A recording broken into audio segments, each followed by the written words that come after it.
Hello friends, मेरा नाम doctor Imran नूरानी है और मैं एक मनोवैज्ञानिक, एक साइकोलॉजिस्ट हूँ। आज हम बहुत ही important topic parental burnout in autism के बारे में डिस्कस करेंगे, जो बहुत कम छेड़ा जाता है क्योंकि हमेशा फोकस बच्चा होता है, लेकिन उसके साथ जो माँ बाप होते हैं उनकी मेंटल हेल्थ को कोई नहीं डिस्कस करता। पेरेंटिंग सबसे टफेस्ट जॉब है आज की दुनिया में, लेकिन अब ये जॉब बहुत ज़्यादा मुश्किल हो रहा है जब किसी बच्चे को बोलने में, समझने या फिर बिहेवियरल या कोई और डेवलपमेंटल कंसर्न्स होते हैं। बच्चा पैदा होता है, पेरेंट्स खुशी बहुत ज़्यादा हमें मिलती है।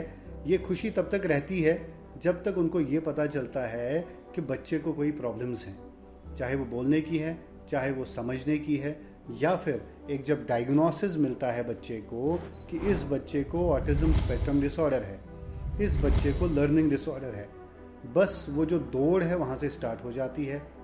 हम उस डर से, उस डायग्नोसिस से, अनसर्टेनिटी आगे क्या होने वाला है, हम बिल्कुल ही इनडिसिसिव और फेयरफुल हो जाते हैं। ये जो फेयर है या फिर ये इनडिसिसिवनेस है, ये हमारी मेंटल हेल्थ पे बहुत प्रभाव डालता है। जो ये इमोशनल बर्नआउट होता है या फिर पेरेंटल हम बर्नआउट कहते हैं, इसमें इमोशनल, फिजिकल और मेंटल जो इम्प्लिकेशंस होती हैं पेरेंट पे, वो कहीं पे भी डिस्कस नहीं होती, या उनके लिए करना क्या है ये कहीं गाइडेंस नहीं मिलती।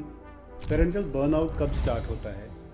हम ये सोचना स्टार्ट कर देते हैं कि शायद हमारी न्यूक्लियर फैमिली है, मैं जॉब कर रही थी या कर रहा था, हमने अपने बच्चे को टाइम नहीं दिया। ये जर्नी जो है इंटरवेंशन की, गिल्ट के साथ स्टार्ट होती है। हम अपने आप को इसका जिम्मेदार मानना स्टार्ट करते हैं और हम एक गिल्ट राइड पे चले जाते हैं। उसके बाद हम या तो मानते ही नहीं हैं बच्चे को प्रॉब्लम है कुछ समय के लिए, वो जो इमोशनल जिसको हम बोलते हैं सफराज, या फिर हम इमोशनली लड़ाई कर रहे होते हैं अपने आप के साथ, सच्चाई को नहीं मानना चाहते, उसकी वजह से बहुत ज़्यादा एंग्जाइटी हो जाती है। उसके बाद में आप खाली एक मदर या फादर नहीं रह जाते, आप एक जगह से दूसरी जगह एक मदर, एक टीचर, एक थेरेपिस्ट, एक एडवोकेट बन जाते हैं। कहाँ जाना है थेरेपी के लिए, कौन सी थेरेपीज़ करनी है, थेरेपिस्ट के साथ क्या डिस्कशंस होने हैं, स्कूल के लिए क्या एडमिशन्स करना है, टीचर्स के साथ क्या प्लानिंग करनी है, तो ये आप में एक सुपर ह्यूमन पावर्स जैसे भर जाते हैं।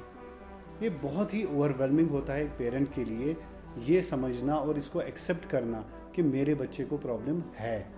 और अगर हमने ये एक्सेप्ट किया, उसके बाद ये आ रहा है कि मेरा ही बच्चा क्यों। जिन पेरेंट्स को बच्चे में दिक्कत जिनमें होती है, उनको क्यों बर्नआउट होता है? क्योंकि उसके मल्टीपल रीजंस होते हैं। एक तो अपना काम हमारा डिस्टर्ब हो जाता है, फाइनेंशियल बर्डन बढ़ जाता है, अचानक से थेरेपी लेके जाना है, फिर एक्स्ट्रा हमें कुछ बहुत काम करना पड़ेगा उसको मैनेज करने के लिए। सेल्फ गिल्ट हमने बोला, इमोशनल इम्बैलेंसेस, मेंटल हेल्थ पे इम्पैक्ट होना, ये सब हम बच्चे पे इतना फोकस कर रहे होते हैं कि हम अपने आप को ही भूल जाते हैं।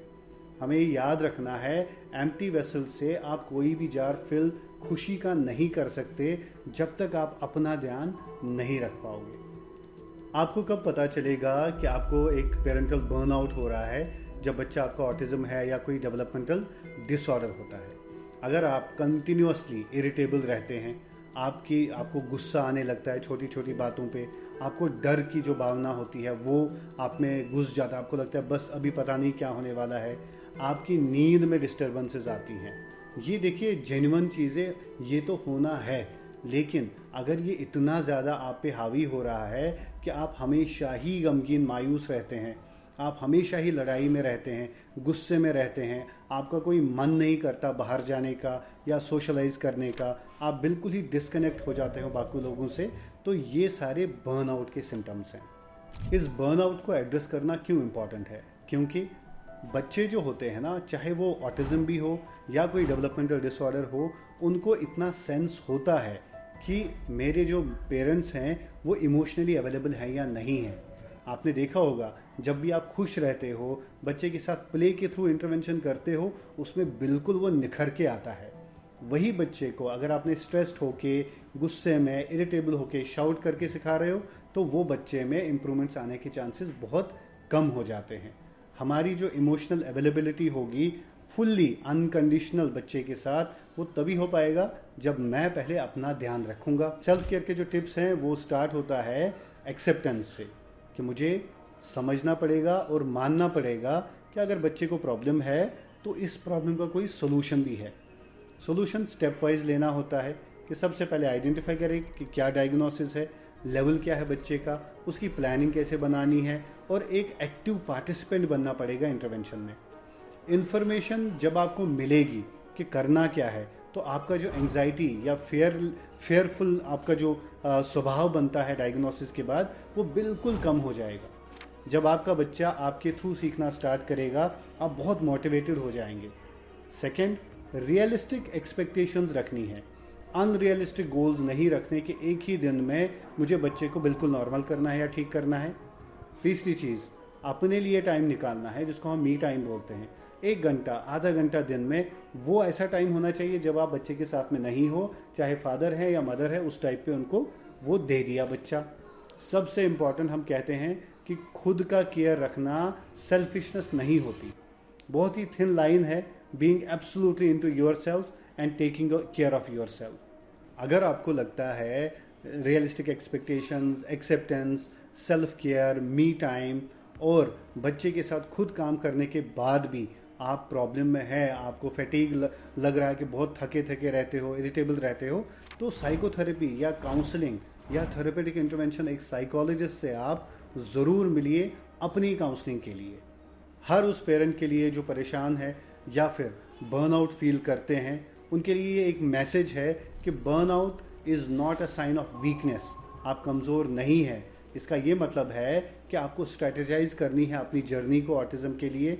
उसके साथ साथ में आपको अगर लगता है कि आपको हेल्प की ज़रूरत है, तो साइकोथेरेपिस्ट या एक कोई अच्छा साइकोलॉजिस्ट से थेरेपी लेके अपना ध्यान रखना है, क्योंकि आपने जब अपना ध्यान रखा तो बच्चे का आप इंटेलिजेंटली खुद से बहुत अच्छा ध्यान रख पाओगे।